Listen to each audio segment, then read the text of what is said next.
Hello, जय हिंद दोस्तों। मैं शुभम आपका स्वागत करता हूं आपके अपने इस यूट्यूब चैनल शुभम ई क्लासेस में। तो आज हम एक और आर्मी का ओरिजिनल पेपर डिस्कस करने वाले हैं जो कि आपका रिसेंटली 28 फरवरी को हुआ था।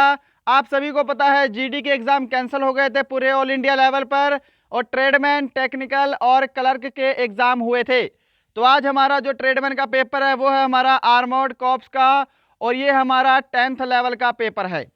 तो जितने भी हमने दो पेपर डिस्कस किए हैं उन्हीं के हिसाब से आज का लेवल भी बहुत ही अच्छा खासा है। बहुत सारे क्वेश्चन मैथ में भी नए पूछे गए हैं, जीके और साइंस में भी। तो चलिए अपनी क्लास स्टार्ट करते हैं। सेशन उम्मीद करूंगा आपको बहुत ज़्यादा हेल्पफुल लगेगा। और उससे पहले मैंने आपको कल ये होमवर्क के लिए क्वेश्चन दिया था, बहुत ही कम बच्चों का आंसर आया था इस क्वेश्चन का, और ये आपके कल के ओरिजिनल पेपर में पूछा गया था।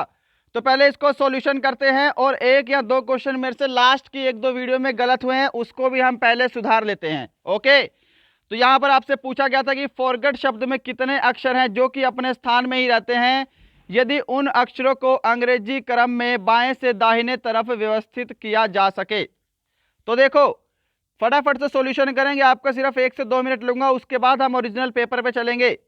शब्द है हमारा फॉरगेट।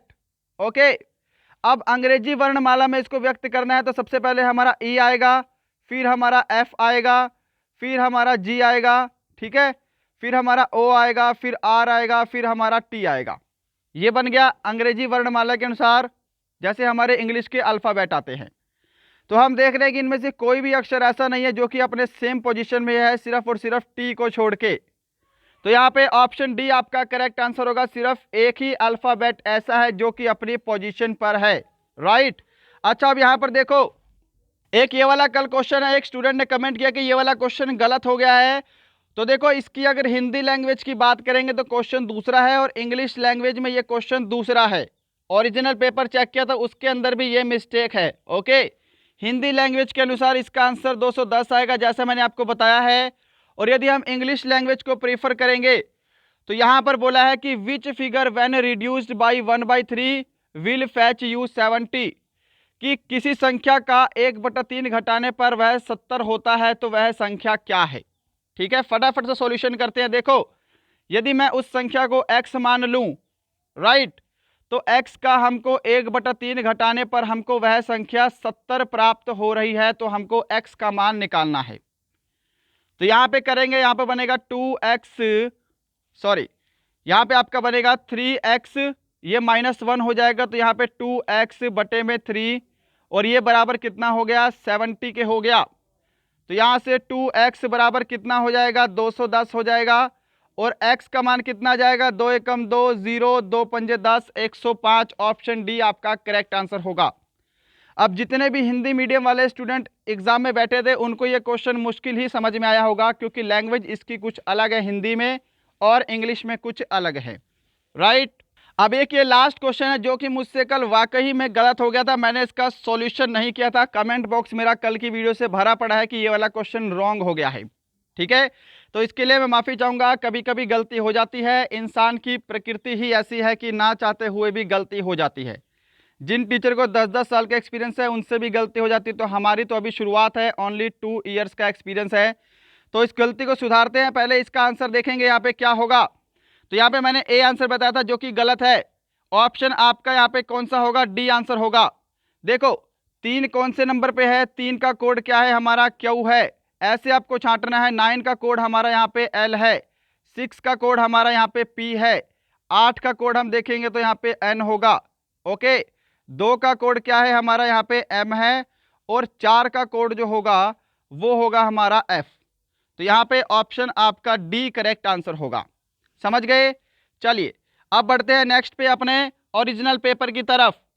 तो ये जो 2-3 क्वेश्चन गलत हुए थे उनके लिए मैं आपसे माफ़ी चाहूँगा, ठीक है। किसी को भी गलत नॉलेज देकर आगे नहीं बढ़ना है, अगर कोई गलती है तो उसको सुधार के आगे बढ़ना है। चलिए, क्वेश्चन टोटल हमारे 50 है आज के, और टारगेट मैं आपको सिर्फ 40 का दूंगा। पहला प्रश्न आपके सामने स्क्रीन पर है, जल्दी से सभी विद्यार्थी आंसर देंगे, समय ऑलरेडी बहुत हो चुका है। फटाफट से, शेरे पंजाब के नाम से कौन जाना जाता है। ऑप्शन आपके सामने है, राइट आंसर होगा। जिन्होंने भी ऑप्शन डी को आंसर दिया है, लाला लाजपत राय, उनका करेक्ट आंसर है। साथ साथ बताता भी चलूंगा कि कौन से क्वेश्चन है जो नए पूछे गए थे। क्वेश्चन नंबर सेकंड है आपके सामने, लेजर का मतलब क्या है? लेजर की फुल फॉर्म आपसे पूछी थी, लेजर की फुल फॉर्म क्या है जी? राइट आंसर यहाँ पे जिन्होंने भी ऑप्शन सी को दिया है, light amplification by stimulated emission of radiation, उनका करेक्ट आंसर होगा। चलिए क्वेश्चन नंबर थर्ड आपके सामने है, आंसर देंगे जल्दी से। चंद्रगुप्त मौर्य ने निम्नलिखित लोगों में से किसको हराया था? आंसर जल्दी दीजिएगा, आंसर के लिए ज्यादा समय नहीं मिलेगा। चंद्रगुप्त मौर्य ने किसे हराया था? सेल्यूकस निकेटर को हराया था। ऑप्शन आपका ए बिल्कुल राइट आंसर होगा। क्वेश्चन नंबर 4 है और ये क्वेश्चन मैं आपसे करवा चुका हूं कई बार। पंचतंत्र किसके द्वारा लिखा गया? ऑप्शन आपके सामने है, जल्दी से आंसर दीजिएगा। पूरे की पूरे 50 प्रश्नों का टेस्ट लगाना है। आज का जो गणित का लेवल है वो अच्छा है और साइंस में भी बहुत ही अच्छे लेवल के प्रश्न पूछे गए हैं। ऑप्शन ए जिन्होंने आंसर दिया है विष्णु शर्मा, उनका राइट आंसर होगा। क्वेश्चन नंबर 5 आपके सामने है जी। भारत में मानस वन्य जीव अभयारण्य राष्ट्रीय उद्यान कहाँ स्थित है? मानस वन्य जीव अभयारण्य राष्ट्रीय उद्यान, जिन्होंने भी ऑप्शन सी को आंसर दिया है उनका करेक्ट आंसर है। ये पुराना प्रश्न है, पूछा गया। क्वेश्चन नंबर 6 आपके सामने है, ये थोड़ा सा नया क्वेश्चन है जी। सतपुड़ा की रानी के नाम से कौन सा पहाड़ी इलाका प्रसिद्ध है? नया क्वेश्चन है, पहली बार पूछा गया है और आगे जो अब आपकी प्रिपरेशन होगी वो इन्हीं प्रश्नों के लेवल के हिसाब से होगी। जिन्होंने भी ऑप्शन सी को आंसर दिया है पंचमढ़ी, उनका बिल्कुल करेक्ट आंसर होगा। क्वेश्चन नंबर 7 आपके सामने, जल्दी से आंसर देंगे। ये वाला प्रश्न भी नया है। कौन सी पर्वत श्रृंखला नर्मदा नदी के दक्षिण में स्थित है? दक्षिण में स्थित है। कौन सी पर्वत श्रृंखला नर्मदा नदी के दक्षिण में स्थित है? ऑप्शन इसका राइट आंसर होगा ए सतपुड़ा। सतपुड़ा श्रृंखला नर्मदा नदी के दक्षिण में स्थित है। क्वेश्चन नंबर 8 का आंसर जल्दी से देंगे। भारत द्वारा स्वदेशी तौर पर विकसित हल्की लड़ाकू विमान का नाम क्या है? करंट अफेयर से क्वेश्चन है जी, ये साइंस एंड टेक्नोलॉजी लेवल मैं बोलूंगा आपके आर्मी के हिसाब से तो इसका लेवल बहुत ही हाई है। राइट आंसर ऑप्शन बी होगा इसका, तेजस। क्वेश्चन नंबर 9 आपके सामने है, कलिंगा की लड़ाई कौन सी ईसा पूर्व में लड़ी गई? कलिंग की लड़ाई कब हुई थी भाई? 261 बीसी में। ऑप्शन आपका डी करेक्ट आंसर होगा, जिन्होंने भी ऑप्शन डी को आंसर दिया है। आंसर मेरे साथ साथ मैच करना, ज्यादा समय नहीं देंगे। क्वेश्चन नंबर 10 है, भारत में टाइगर परियोजना की शुरुआत डैश में हुई थी? भारत में टाइगर परियोजना की शुरुआत कब हुई? ऑप्शन डी करेक्ट आंसर होगा, 1973 में। चले आगे, चलो क्वेश्चन नंबर 11 डिस्कस करते हैं। थॉमस कप किस खेल से संबंधित है? ये तो पूछा गया प्रश्न है, पहले भी आ चुका है और कई बार करवाया गया है। थॉमस कप का संबंध है जी, ऑप्शन सी करेक्ट होगा, बैडमिंटन से, जिन्होंने ऑप्शन सी को आंसर किया है। क्वेश्चन नंबर 12 आपके सामने, आंसर देंगे खुलासत उल तवरीख का लेखक कौन था? नया क्वेश्चन है और आपके आर्मी के हिसाब से मैं बोलूंगा लेवल क्या है? हाई है। राइट आंसर होगा ऑप्शन डी आपका, सूजन रॉय। क्वेश्चन नंबर 13 है आपके सामने, ये सभी क्वेश्चन रट लेना जिनका भी आने वाला एग्जाम है 25 अप्रैल को, या फिर जिनका एग्जाम जीडी का कैंसिल हुआ है, इनमें से भी क्वेश्चन आपके एग्जाम में रिपीट होंगे। निम्नलिखित में से सबसे नरम धातु कौन सी है? सबसे नरम धातु कौन सी है? तो अकॉर्डिंग टू ऑप्शन हमारा ऑप्शन ए करेक्ट होगा, सिल्वर। चले आगे, चलो क्वेश्चन नंबर 14 आपके सामने है, मराठा शिवाजी द्वारा डैश के राज्य के दौरान स्थापित हुआ था? मराठा शिवाजी द्वारा डैश के राज्य के दौरान शासन स्थापित हुआ था, यानी कि जब शिवाजी ने शासन किया था, छत्रपति महाराज शिवाजी, तो उस समय जो है किसका और शासन चल रहा था? तो औरंगजेब का शासन चल रहा था। ऑप्शन आपका सी करेक्ट आंसर होगा जी। Got it. चलो थोड़ा सा हाई लेवल का क्वेश्चन है आपके आर्मी के हिसाब से। क्वेश्चन नंबर 15 आसान है, पहले भी पूछा गया है। रिक्टर पैमाने से क्या नापते हैं? तो क्या नापते हैं? ऑप्शन सी करेक्ट आंसर होगा, भूकंप नापा जाता है। चलो, यहां पर सामान्य ज्ञान कंप्लीट है। और जैसा आपको पता है, आपका जो ओरिजिनल पेपर है इसमें जो सेक्शन बी होता है ये आपका रीजनिंग होता है, परंतु रीजनिंग को क्या करेंगे हम बाद में सोल्व करेंगे। पहले हम सेक्शन बी में साइंस को ऐड कर लेते हैं और रीजनिंग को हम लास्ट में सोल्व कर लेंगे। ओके, चलो क्वेश्चन नंबर 16 का आंसर देंगे जल्दी से। क्वेश्चन आपके सामने है, बिजली धातु बिजली के अच्छे चालक होते हैं क्योंकि। ऑप्शन आपके सामने है, ये तो क्वेश्चन शायद पहले करवाया गया है, आसान सा क्वेश्चन है, क्योंकि इसमें इलेक्ट्रॉन मुक्त होते हैं, यानी कि इसके अंदर इलेक्ट्रॉन बाधित नहीं होते। ऑप्शन बी करेक्ट होगा, इलेक्ट्रॉन आसानी से सफर कर सकते हैं, इसलिए धातु बिजली के अच्छे चालक होते हैं। चलिए क्वेश्चन नंबर 17 आपके सामने है। ऑप्शन जल्दी से आंसर दीजिएगा। एक न्यूट्रल एटम में इलेक्ट्रॉन की संख्या डैश की संख्या के बराबर होती है। एक न्यूट्रल एटम में इलेक्ट्रॉन की संख्या, electron is equal to proton की संख्या आपको पता होना चाहिए। ऑप्शन डी करेक्ट आंसर होगा। चलिए क्वेश्चन नंबर 18 का जवाब देंगे जल्दी से। ये वाला क्वेश्चन क्या है, आपके 1 नवंबर के एग्जाम में आ चुका है, बिल्कुल सेम स्टेटमेंट सेम ऑप्शन के साथ। किसी चुंबक के चुंबकीय गुण को खत्म करने के लिए निम्न में से किसको अपनाया जाता है? तो देखिए, मैंने आपको पहले ही बताया था कि चुंबक में हथौड़ा मारना या फिर चुंबक को अगर हम गर्म करेंगे तब भी उसके चुंबकीय गुण खत्म हो जाएंगे। क्वेश्चन नंबर 19 है आपके सामने, आंसर क्विक। यह भी पुराना प्रश्न है, आपको रटा होना चाहिए। अग्निशामक में कौन सी गैस का उपयोग किया जाता है? आसान सा प्रश्न है, आग बुझाने में किस गैस का प्रयोग करते हैं? तो ऑप्शन बी करेक्ट होगा, कार्बन डाइऑक्साइड का। क्वेश्चन नंबर 20 आपके सामने है, आंसर जल्दी से देंगे। माध्यम के किसी भी दो निकटतम कणों के बीच की दूरी का नाम एक ही चरण में डैश कहलाता है। नया क्वेश्चन है, क्वेश्चन का लेवल हाई लेवल है और आपके आर्मी के लेवल का तो बिल्कुल भी नहीं है। टेक्निकल का तो मैं मान भी सकता कि टेक्निकल लेवल का हो सकता है, परंतु ट्रेडमैन और वो भी 10th लेवल का तो ये बिल्कुल भी नहीं है। ऑप्शन बी आपका करेक्ट आंसर होगा, तरंग धैर्य।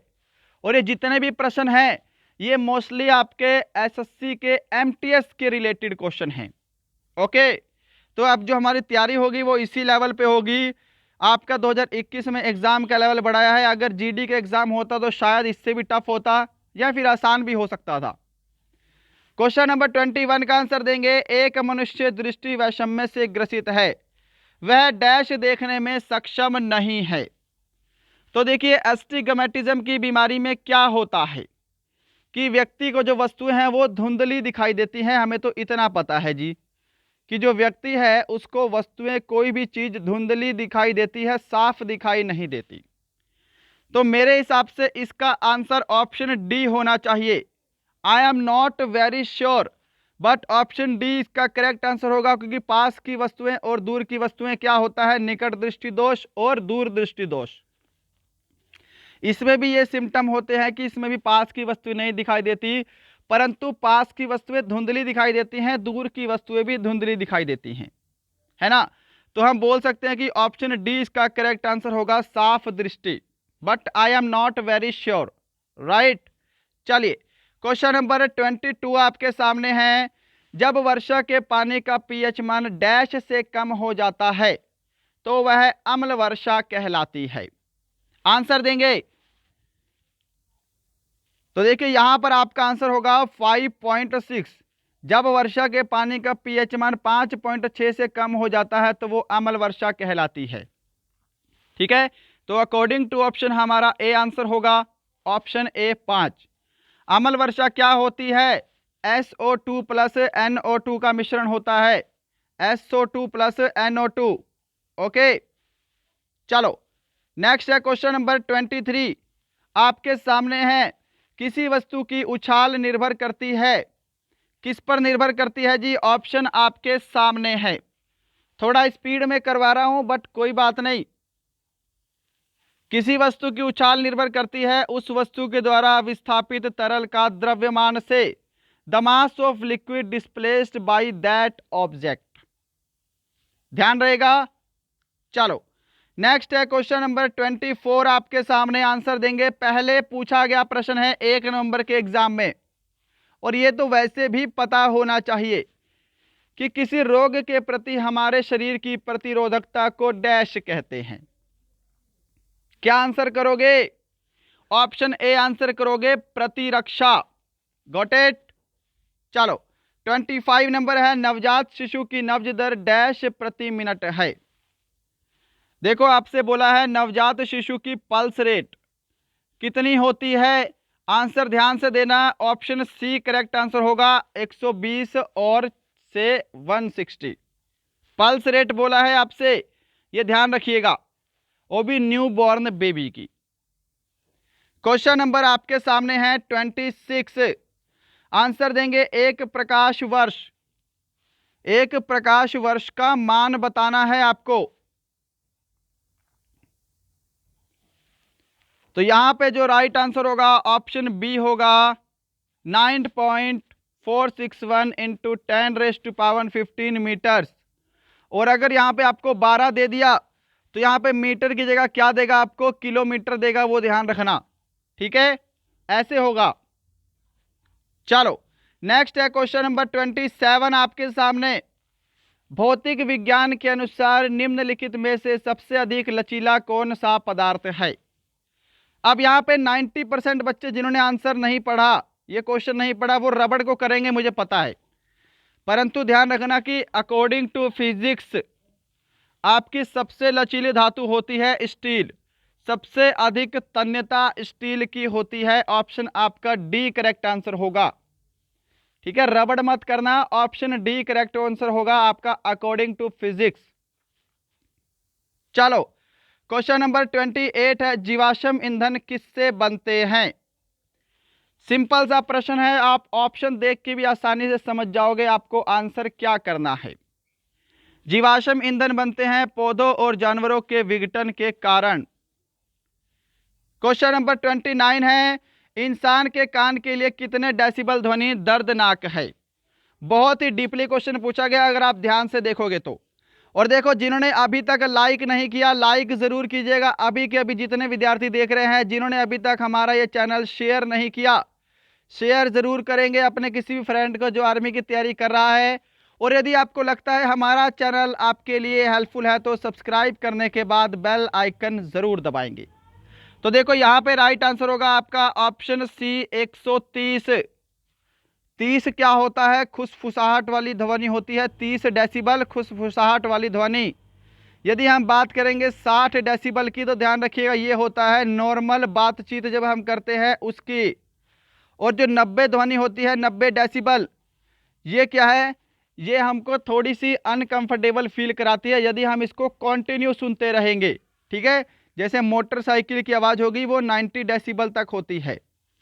अगर हम बात करेंगे दर्दनाक की, बिल्कुल दर्दनाक वाली बात, तो 130 से ऊपर जो ध्वनि होती है वो क्या होती है, दर्दनाक का कारण बनती है। क्वेश्चन ध्यान से पढ़ना, आपको पेनफुल पूछा है। ठीक है, चलें आगे। चलो क्वेश्चन नंबर 30 है आपके सामने, किस माध्यम में प्रकाश की गति अधिकतम होती है। ये तो शायद कई बार करवा चुके हैं और कई बार एग्जाम में आ चुका है ना। ऑप्शन ए करेक्ट आंसर होगा, वैक्यूम, जिसको हम क्या बोलते हैं, जिसको हम निर्वात बोलते हैं। सही है जी। चलो यहां पर आपके सामान्य ज्ञान, सामान्य विज्ञान कंप्लीट। अब एक बार गणित पे नजर डालना, किस लेवल का गणित आपसे पूछा गया है। आंसर देंगे क्वेश्चन नंबर 31 का जल्दी से। -1 की पावर 101, -1 की पावर 200, 102, -1 की पावर 103, ऐसे करके आपको यहां तक पहुंचना है। देखो सिंपल सा प्रश्न है, प्रश्न को इतना हार्ड नहीं है। कॉपी पेन सभी साथ में लेकर बैठेंगे, अब जो आपकी तैयारी है वो हमारी इसी लेवल पर होगी। ठीक है, देखो कोई भी संख्या है माइनस लगा हुआ है, ठीक है, मैंने माना -x है। यदि इसकी पावर ओड होगी तो यहां पर -x ही रह जाएगा। ठीक है। और यदि इसकी पावर इवन होगी, सम संख्या होगी, तो ये x हो जाएगा माइनस, यहां से हट जाता है। समझ पा रहे हो? देखो ये क्या है, -1 की पावर 101 है तो ये -1 ही बनेगा, प्लस ये -1 की पावर 102 है तो ये प्लस का 1 बनेगा। ऐसे ही क्या होगा, ये आपका माइनस का 1 बनेगा और ये आपका प्लस का 1 बनेगा। तो हम यहाँ पे क्या देख रहे हैं कि ये माइनस के 1 से ये प्लस का 1 कैंसल, फिर ये माइनस के 1 से ये प्लस का 1 कैंसल, ऐसे ही आपके आपस में सारे कटते चले जाएंगे और राइट आंसर आपका 0 होगा, ऑप्शन बी। एक में से एक गया 0, ऐसे ही आपका 0 प्लस 0 प्लस 0 प्लस बनेगा और 0 आपका ऑप्शन बी आंसर होगा। चलो क्वेश्चन नंबर 32 को सॉल्व करेंगे जल्दी से। अब इस क्वेश्चन का जिसको बेसिक नहीं पता वो गलती करेगा ही करेगा। देखो क्वेश्चन क्या कहता है कि जब भी किसी संख्या का बेस समान हो, यहां पर 1 दे रखा है ना, और बीच में मल्टीप्लाई का साइन हो, तो जो इनकी पावर होगी वो हमेशा जुड़ जाती है। फॉर एग्जाम्पल माना मैंने 2 की पावर 4 है और गुणा 2 की पावर 6 है, तो ये बेस सेम हो गया ना दोनों का। तो यहां पे हम 2 की पावर इकट्ठे 10 लिख सकते हैं, पावर जुड़ जाएगी और बेस हमारा 1 बन जाएगा। समझ गए? तो यहां पर क्या होगा, a की पावर हमारी 8 हो जाएगी, ऑप्शन आपका डी करेक्ट आंसर होगा। जिन्होंने ऑप्शन डी को आंसर दिया है उनका आंसर करेक्ट है। और यदि बीच में साइन होता डिवाइड का तो हमारी पावर जो है वो माइनस हो जाती, बीच में भाग का साइन होगा और बेस सेम होगा तो हमारी पावर माइनस हो जाएगी। क्वेश्चन नंबर 33 का आंसर जल्दी से देंगे। 150 मिनट में घंटे और मिनट में बदलिए। 150 मिनट को घंटे और मिनट में बदलिए। कैसे करोगे? देखो 1 घंटे में कितने होते हैं, 60 मिनट होते हैं, 2 घंटे में 120 मिनट होंगे। तो इस 150 मिनट में 120 मिनट निकाल दूंगा तो 2 घंटे हो गए। तो 120 निकालने पर कितना बचा यहाँ पे, 100, ये एक्चुअली 155 होगा शायद। वेट, क्वेश्चन चेक करते हैं दोबारा। तो ये आपके सामने ओरिजिनल पेपर है और यहाँ पे ऑप्शन नहीं है, यहाँ पे 155 मिनट है। ठीक है, तो 150 मिनट को आप क्या कर लो, 155 मिनट कर लो। टाइपिंग मिस्टेक है, यहाँ पे क्या होगा 155 मिनट। तो सीधी सी बात है, 2 घंटे कितने हो गए, 120 मिनट हो गए। और यहाँ पे कितना बचा, 2 घंटे और आपका 35 मिनट होगा। कहाँ पे है, ऑप्शन आपके डी में है। जिन्होंने भी ऑप्शन डी को आंसर किया है उनका आंसर बिल्कुल करेक्ट है जी। चले आगे नेक्स्ट क्वेश्चन पे।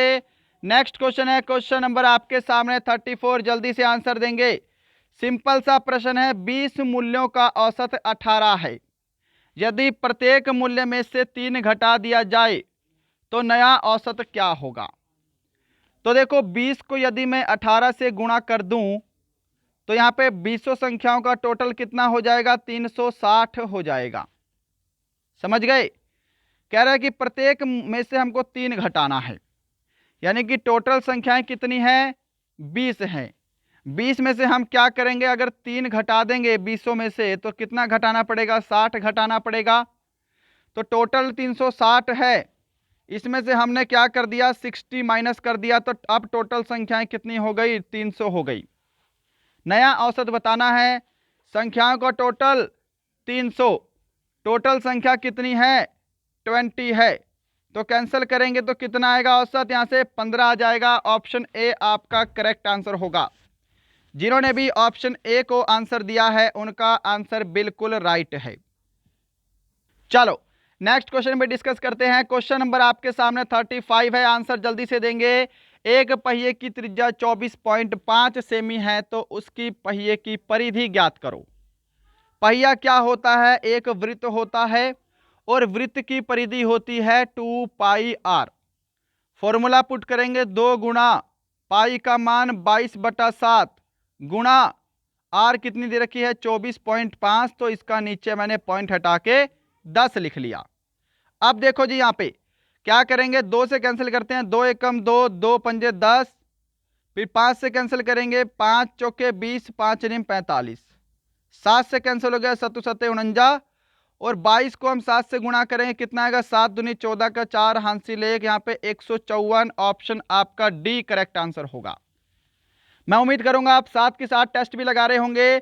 अपना लास्ट में स्कोर जरूर कमेंट करना कि आपका स्कोर कितना है। क्वेश्चन नंबर 36 आपके सामने है, आंसर जल्दी से देंगे।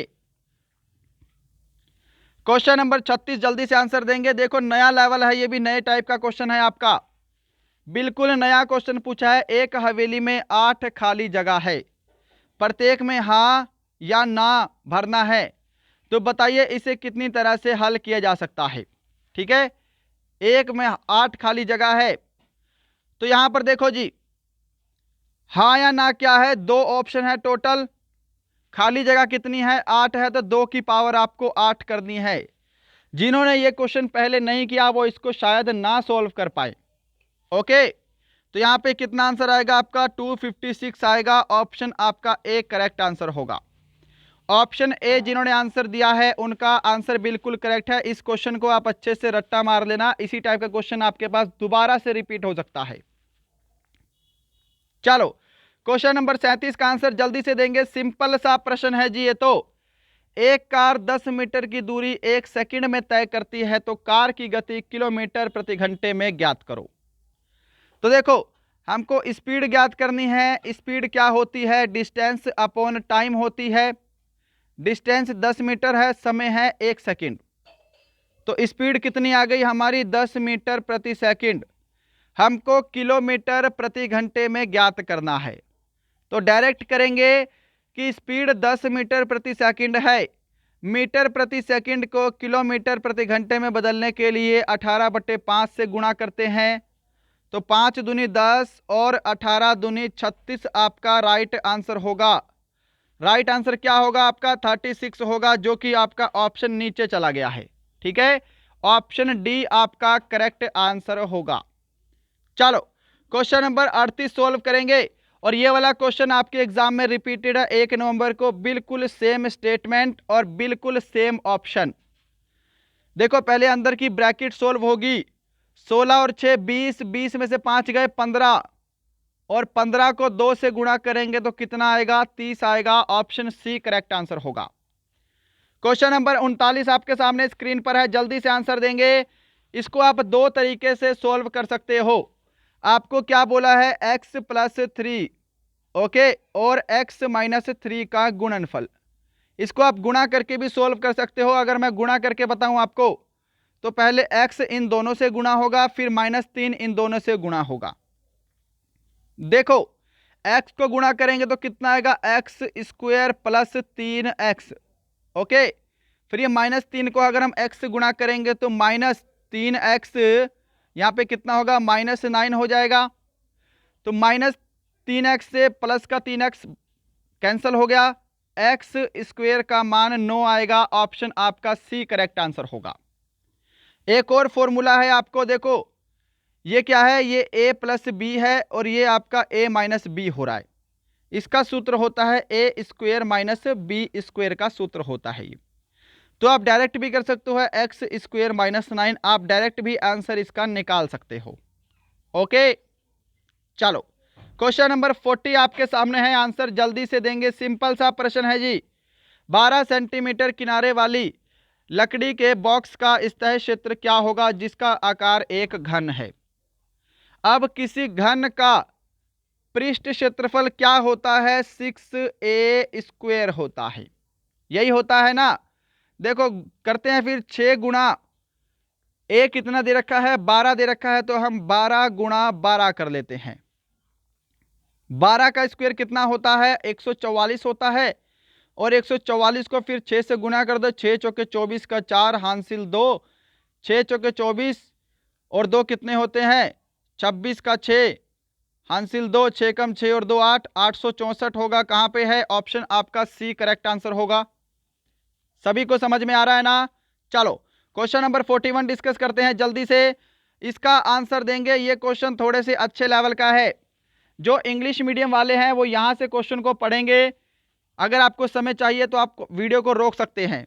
हम क्वेश्चन को हिंदी लैंग्वेज में सॉल्व करेंगे। देखो कितना आसान सा प्रश्न है कि 20 लीटर और 36 लीटर के दो मिश्रण में स्पिरिट और पानी का अनुपात 3:7 और 7:5 है। दोनों मिश्रण को एक साथ मिलाया जाता है। अब नए मिश्रण में स्पिरिट और पानी का अनुपात बताओ। तो देखो यहां से पहले आप स्टेप बाय स्टेप करोगे। क्या कह रहा है कि पहले मिश्रण कितना है, 20 लीटर का है। ओके, और यहां पे वाटर और यहां पे स्पिरिट और वाटर का रेशो कितना है, 3:7 है। तो यदि मैं यहां पे इनका टोटल करूं रेशो का, तो ये कितना हो रहा है, 10 हो रहा है, और एक्चुअल में टोटल कितना है इनका, 20 है। तो एक रेशो का मान कितना आ जाएगा, यहां से 2 आ जाएगा। समझ रहे हो ना, एक रेशो का मान कितना हो गया, यहां से 2 हो गया। तो पहले में वाटर और स्पिरिट कितना होगा, 2 तिया 6, 7 दूनी 14। तो ये सोल्व हो गया ना इतना। अब मैं पूरा रफ कर देता हूं। देखो पहले में क्या है आपके, स्पिरिट और वाटर कितना है, 6 और कितना है, 14 है। अब बारी करते हैं दूसरे की।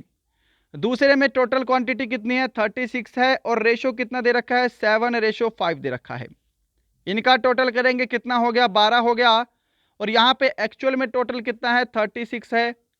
तो एक रेशो का मान कितना आ गया, 3 आ गया। अब यहां से क्या करो आप, स्पिरिट और वाटर का एक्चुअल अमाउंट निकालो। 3 को आप 7 से गुणा करोगे, 3 को आप 5 से गुणा करोगे, कितना आएगा, 21 आ गया। और यहां पे 3 पंजे 15 हो गया। इतना स्टेप सभी को समझ में आया होगा। अब देखो आपको बोला है कि दोनों को इकट्ठे मिला देंगे तो स्पिरिट और पानी का अनुपात क्या होगा। ये दोनों के स्पिरिट है, ये दोनों का क्या है, वाटर है। इनको आपस में जोड़ दो, आपका आंसर आ गया। 21 और 6 कितने हो गए, 27 हो गए। रेशो 14 और 15 कितने हो गए, यहाँ पे 29 हो गए। तो 27:29 आपका राइट आंसर होगा, स्पिरिट और पानी का अनुपात। चले आगे। चलो, ऐसा क्वेश्चन रिपीट हो सकता है, ये ध्यान रखिएगा। इसको सोल्व करो, बिल्कुल ही बच्चों वाला प्रश्न है जी। जल्दी से सोल्व करेंगे। क्या बोला है कि 33.33 को 1/1 से भाग करना है 1.1 से। तो देखो 33.33 को मैं 33 लिख लेता हूं, और नीचे इसका 100 आ गया। भाग किससे करना है, 1.1 से, तो 11 लिख लेंगे। और इसकी जीरो जो है वो कहां चली गई, ऊपर चली गई। ये जीरो से आपका जीरो कैंसल। अब 11 से इसको भाग करो, क्या होगा, 11 तिया 33, फिर जीरो, फिर 11 तिया 33, और ये 10 इसका नीचे आ गया। क्या आंसर आएगा, 30.3 ऑप्शन आपका एक करेक्ट आंसर होगा। ऐसे ही आपको एग्जाम में भी स्पीड में करना है। क्वेश्चन नंबर 43 आपके सामने है, आंसर देंगे। ये भी क्वेश्चन नया है, इंग्लिश वाले विद्यार्थी इंग्लिश में पढ़ लें, क्योंकि हम क्वेश्चन को हिंदी लैंग्वेज में सोल्व करेंगे। क्वेश्चन क्या कह रहा है, और ये क्वेश्चन आपके RS अग्रवाल बुक से है जी। वर्गमूल और घनमूल वाला चैप्टर उठाएंगे तो ये वाला क्वेश्चन आपको मिलेगा। एक बाग में 70-56 पेड़ है।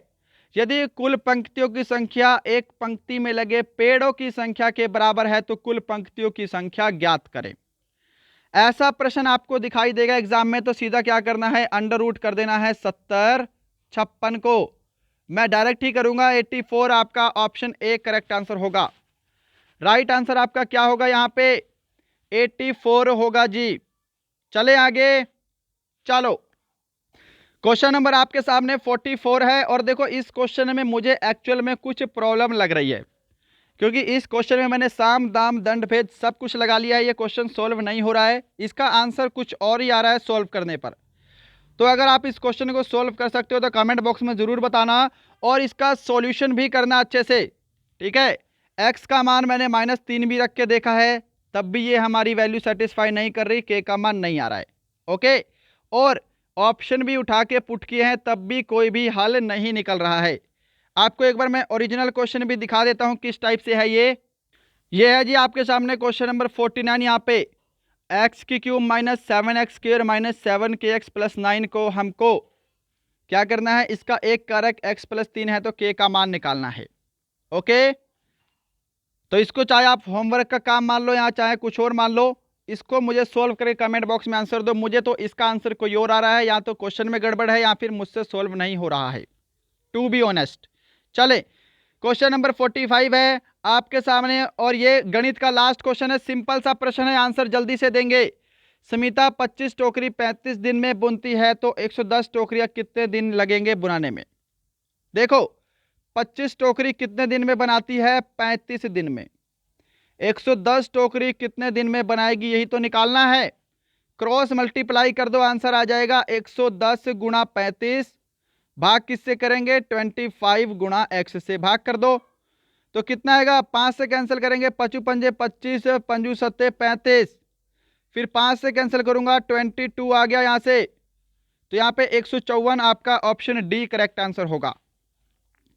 जिन्होंने भी ऑप्शन डी को आंसर किया है उनका आंसर बिल्कुल राइट है। चलो क्वेश्चन नंबर 46 है आपका रीजनिंग का, जल्दी से सोल्व करेंगे फटाफट से और आज का सेशन आपका फिर कंप्लीट हो जाएगा और बताना आपका स्कोर कितना है। पेपर का तो लेवल अब बढ़ने लग गया भाई। क्या है कि एक विद्यार्थी 6 साल में 324 पेंसिलें की आवश्यकता पड़ती है तो 14 साल में कितनी दर्जन पेंसिलों की आवश्यकता पड़ेगी, दर्जन में बताना है। तो देखो 6 साल में कितनी पेंसिलों की आवश्यकता पड़ी है, 324 पेंसिलों की, तो 14 साल में कितनी पेंसिलों की आवश्यकता पड़ेगी वो निकाल लो पहले, फिर दर्जन निकालने के लिए उसको 12 से भाग कर देंगे क्योंकि एक दर्जन में 12 क्वांटिटी होती हैं। क्रॉस मल्टीप्लाई करो यहां से, पहले क्या होगा, 14 गुणा 324 भाग क्या होगा, 6 होगा। तो किससे करेंगे, देखो यहां से 6 पंजे 30 और 6 चौका 24, 54 को पहले 14 से गुणा कर लो जल्दी से। ये 54 गुणा मैंने क्या कर लिया, 14 कर लिया, 4 चौके 16 का 6 हासिल है, 5 चौके 20 और 21 और यहाँ पे हो गया आपका 54, क्या हो गया 6 5 और 7, 756 आ गया ना आपका। ऑप्शन डी को कर मत बैठना, आंसर 756 दर्जन में बोला है, ये हमारी टोटल क्वांटिटी है। अब क्या करो, कहां पे सोल्व करूं, अब तो स्पेस ही नहीं बचा यहां पे। 756 यहां पे देख लो, 756 को 12 से भाग करना है हमको, आंसर दर्जन में चाहिए। तो क्या होगा, 12 छिके 72, 12 तिया 36, ऑप्शन आपका सी राइट आंसर होगा यहां पे। क्वेश्चन नंबर 47 का आंसर दे दो जल्दी से। क्वेश्चन नंबर 47 है, क्यूब स्क्वायर से संबंधित है तो वैसे ही स्क्वायर किससे संबंधित होगा। देखो क्यूब अगर स्क्वायर से संबंधित है तो स्क्वायर जो है यह लाइन से संबंधित होगा। वैल्यू जो है इनकी डिक्रीज कर रही है, जो क्यूब है वो स्क्वायर में आ गया तो स्क्वायर किससे बनेगा, फिर लाइन से स्क्वायर बनते हैं ना, तो लाइन आ गया। क्वेश्चन नंबर आपके सामने है 48, आंसर देंगे जल्दी से इसका कि यदि सिक्योरिटी को हम ऐसे लिखते हैं तो हम इसी कूट भाषा में इन्वेस्टिगेशन को कैसे लिखेंगे। तो यदि आप ध्यान से देखो तो ये जो सिक्योरिटी है इसको फिर क्या किया इन्होंने, राइट हैंड साइड से लिखना शुरू कर दिया है, SECURITY उल्टा सिक्योरिटी है। तो ऐसी इन्वेस्टिगेशन को फिर उल्टा लिख दो, INVESTIGATION, यही तो बनेगा है ना, यही बनेगा। तो कहाँ है INV, ये गलत है यहाँ पे। अब चेक कर लो अपने आप उल्टा गिनती करके, उल्टा कर लो, INVEST,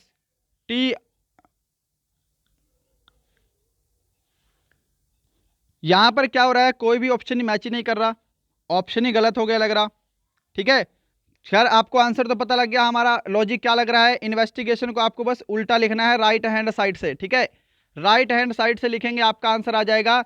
ये छोटी मोटी मिस्टेक्स हो जाती है बट आपको सॉल्यूशन पता होना चाहिए क्या आपका सॉल्यूशन है। ओके चले आगे, चलो क्वेश्चन नंबर 49 है, जल्दी से आंसर देंगे। यहां पर क्या लॉजिक लग रहा है, तो बिल्कुल ही सिंपल सा क्वेश्चन है भाई, बिल्कुल ही सिंपल सा प्रश्न है ये।